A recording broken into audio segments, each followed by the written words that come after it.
Elizabeth, or Betty Short as she was better known, was born on the 29th of July 1924 in Hyde Park, Massachusetts. Elizabeth had 4 sisters, 2 older, Virginia and Dorothea, and 2 younger, Eleanora and Muriel. Her parents were Cleo and Phoebe Short. In 1926, the family moved to Medford, Massachusetts, and Elizabeth grew up in that town. Her father, Cleo, made miniature golf courses until he lost most of his savings in the 1929 stock market crash. In 1930, his car was found abandoned on the Charlestown Bridge, and it was assumed that he jumped into the Charles River. But then it was not known if he did in fact commit suicide or faked his own death. Believing her husband to be deceased, Short's mother began working as a bookkeeper to support her daughters in a modest home on Salem Street. Years had passed though, and Cleo Short finally wrote to Phoebe, begging to be forgiven, admitting he did in fact fake his death and was alive and well, but his apologies fell on deaf ears. Elizabeth Short was a pretty girl with blue eyes and brown hair. However, she suffered with bronchitis and had severe asthma attacks, so at the age of 15, Short underwent lung surgery, after which doctors suggested she periodically relocate to a milder climate to prevent further respiratory problems.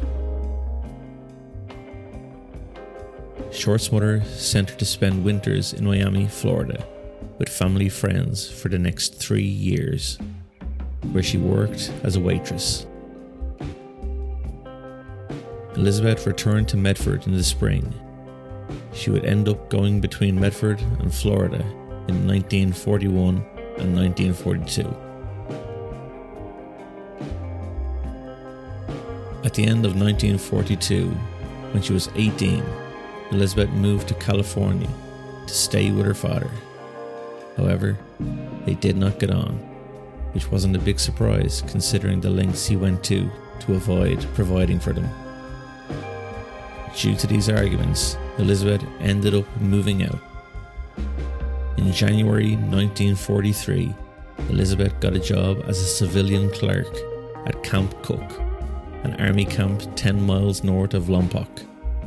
She worked there until late August. However, in September 1943, aged 19, she was arrested for underage drinking in Santa Barbara. Elizabeth was sent back to Medford. In the winter, she again moved to Miami Beach in Florida, where she continued to work as a waitress.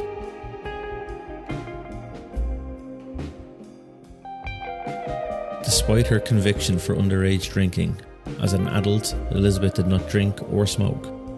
She was also a courteous woman who did not swear. Well, not in public.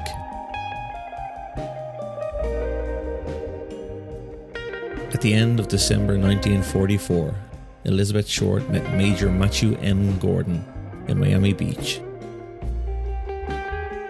Elizabeth was more in love than she thought possible, and soon after, the couple were engaged. However, in tragic circumstances, Major Gordon was killed in a plane crash on the 10th of August 1945, just days before the end of the Second World War. This changed Elizabeth inside, and she felt lost from here on.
In July 1946, she visited an old friend named Joseph Gordon Fickling, an acquaintance from Florida, who was stationed at a Naval Reserve airbase in Long Beach.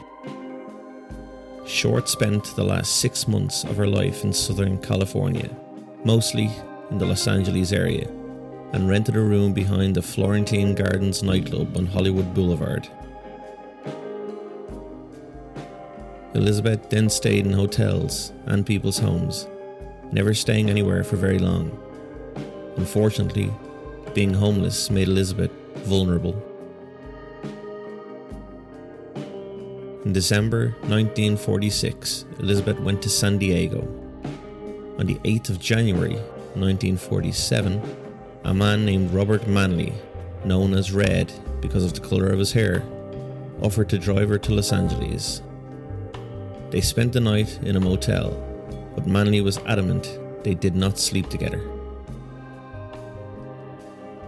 The next day, Thursday the 9th, Manley took Elizabeth to Los Angeles. He then escorted her to the Biltmore Hotel, where he left her alone at roughly 6:30 p.m. What Elizabeth did or whom she was with for the next 6 days is not known, but what is known is that at some point in this time frame, Elizabeth met the person that would cut her life tragically short.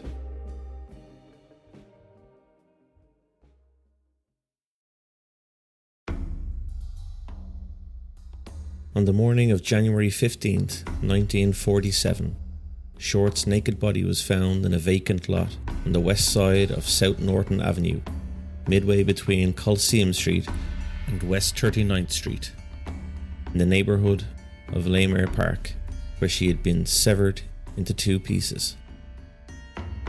Now, this was not a very busy area, so when local resident Betty Bersinger was out walking her daughter, this was the last thing she thought she would find. She discovered the body at approximately 10 a.m, initially thinking she had found a store mannequin. She soon realised that what she stumbled upon was a dead body, wherein she rushed to a nearby house to telephone the police. Short's severely mutilated body was completely severed at the waist and drained of blood, exsanguination, leaving her skin a pale white. Medical examiners determined that she had been dead for around 10 hours prior to the discovery, leaving her time of death either sometime during the evening of January the 14th or the early morning hours of January 15th. The body had apparently been washed by the killer, leaving no apparent clues or fingerprints.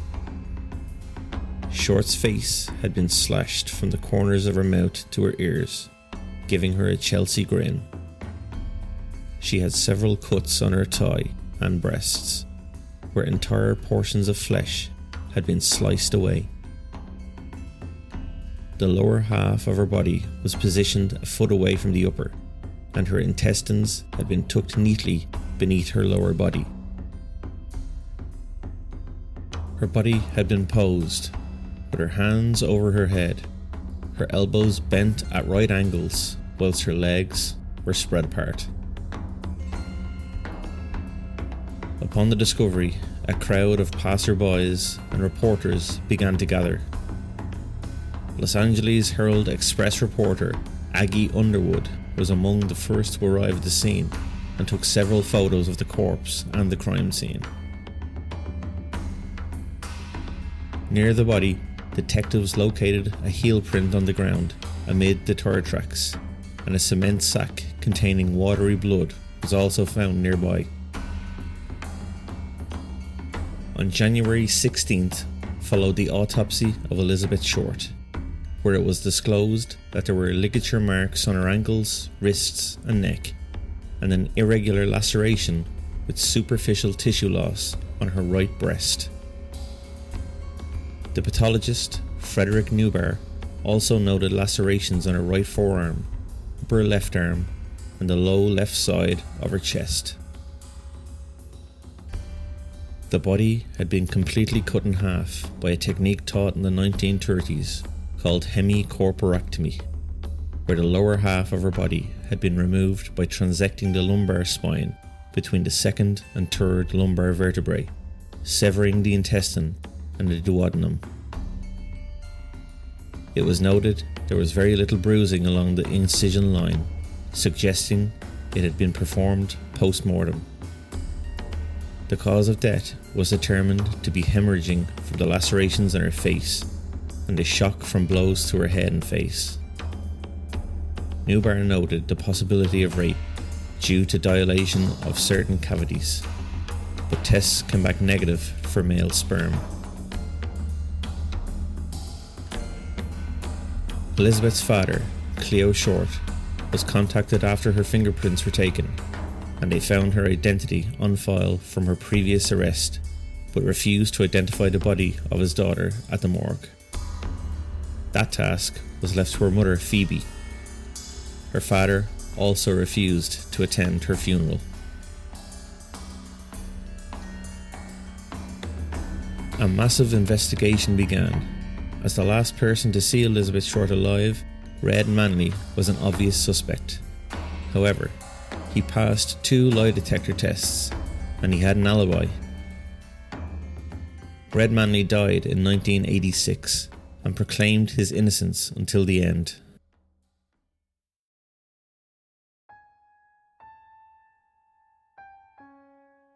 On the 24th of January 1947, 9 days after Elizabeth's death, somebody sent a package to the Los Angeles Examiner.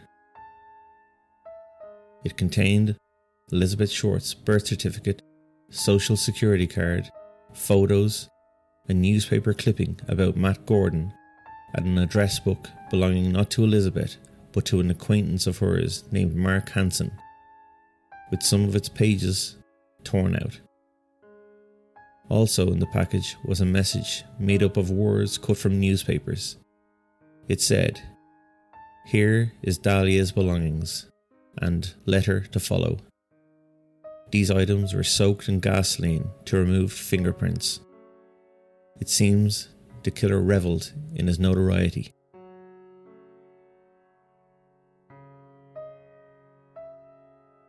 Later, somebody calling himself the Black Dhalia Avenger sent several more letters. However, these other letters did not contain anything belonging to Elizabeth. They may have been hoaxes. Unfortunately, many deranged people made false confessions to the murder, which wasted a great deal of police time. Meanwhile, on the 25th of January 1947, the purse and one of the shoes belonging to Elizabeth Short were found in a dumpster several miles away from where the body was found. They were identified as hers by a friend, Robert Red Manley. However, they did not bring the police any closer to finding the killer. On March 14th, an apparent suicide note scrawled in pencil on a bit of paper was found tucked in a shoe in a pile of men's clothing by the ocean's edge at the foot of the Breeze Avenue, Venice. The note read, "To whom it may concern, I have waited for the police to capture me for the Black Dhalia killing, but they have not. I am too much of a coward to turn myself in, so this is the best way out for me. I couldn't help myself for that. Or this. Sorry, Mary." The pile of clothing was first seen by a beach caretaker, who reported the discovery to a lifeguard captain. Captain L.E. Christensen of the West Los Angeles Police Station was immediately alerted. The clothes included a coat and trousers of blue herringbone tweed, a brown and white t-shirt, white jockey shorts, tan socks, and a tan moccasin leather shoe, size 8. The clothes gave no clue about the identity of their owner. 151 potential suspects were interviewed in relation to the murder, but this yielded no arrests. 750 investigators from the LAPD and other departments worked on the case, including 400 sheriff's deputies and 250 California State Patrol officers. Many destinations were searched thoroughly for any types of clues or evidence, but these were also fruitless efforts. By spring, the case had become a cold case, with the media being blamed for the lack of help, and dead leads based on the false sensationalized twist they were putting on the story in false reports.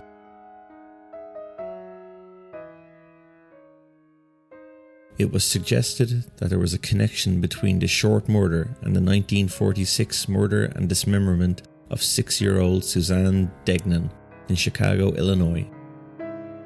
Captain Donahue of the LAPD police stated publicly that he believed the Black Dhalia and the Chicago lipstick murders were likely connected. Among the evidence cited is the fact that Short's body was found on Norton Avenue, 3 blocks west of Degnan Boulevard, Degnan being the last name of the girl from Chicago. There were also striking similarities between the handwriting on the Degnan ransom note and that of the Black Dhalia Avenger letter. Both texts used a combination of capitals and small letters. The Degnan note read in part, "Burn this for her safety," and both notes contain a similar misshapen letter P and have one word that matches exactly. Convicted serial killer William Herons served life in prison for Degnan's murder and claims he had nothing to do with the Black Dhalia murder, and further claims he only pled guilty for the Degnan murder due to being beaten and tortured into confession by the police.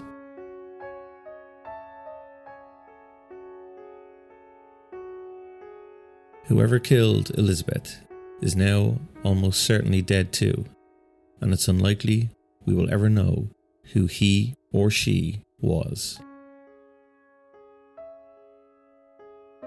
And that brings us to the end of another episode of 10 Podcast Lane. Again, I just want to thank everyone for your constant support and listening.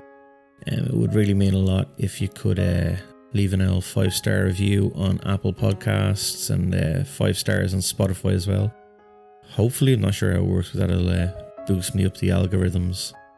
I'm planning on entering the Irish Podcast Awards this year as well, so keep an eye out for that and lend me an vote. And check out Mix Chili Hot Sauce as well. And we have a new discount code as well, Spooky20, which can be used until the end of April for 20% off. And seeing how that goes, we might get a further one down the line as well. So as always, stay safe and aim for the bushes.